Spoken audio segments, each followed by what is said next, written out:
Kaixo kazetaguneko lagunok, hemen gaude bideo berri batean. Orain honetan, gure ikastaroak nola kudeatu ikusiko dugu. Behin kontua daukagula, kontuaren kudeaketa nola egin ikusiko dugu. Horretarako, hasi saioan klikatuko dugu. Sartu ahal izateko, datuak eskatzen dizkigu, erabiltzailea eta pasahitza. Kontuaren kudeaketa 4 ataletan banatzen da. Lehenengoa, nire ikastaroak atalean egindako, egiten gauden eta egingo ditugun ikastaroak dauzkagu. Ikastaroen informazioaren artean, noiz egin den, zein kazetagunetan egin den, ze ikastaro egin genuen, zein hizkuntzatan egin genuen, topa dezakegu.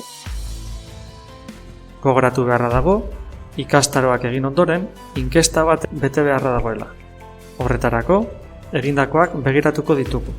Eta, ondoren, inkesta bete botoia sakatuko dugu.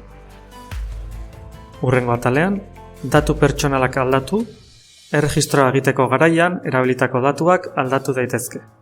Adibidez, emailez edo telefonoz aldatu badugu, aldatzeko aukera daukagu. Modu horretan, kazetagunetik erabiltzailearekin harremanetan jartzeko ez du arazorik izan. Nire itxaron zerrendak atalean, apuntatu garen itxaron zerrendak kudeatu dezakegu. Nahi izan ezkero, itxaron zerrendatik bajan eman gaitezke, edo nahi dugun ordutegia edo hizkuntza aldatu. Azkenik, pasahitza aldatu atalean, kazetaguneko erabiltzaile bezala daukagun pasahitza aldatzeko aukera izango dugu. Momentuan daukagun pasahitza eta izan nahi dugun pasahitza sartu beharko dugu.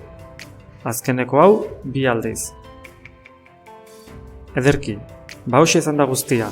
Espero dugu bideoa lagungarria izatea. Gero arte!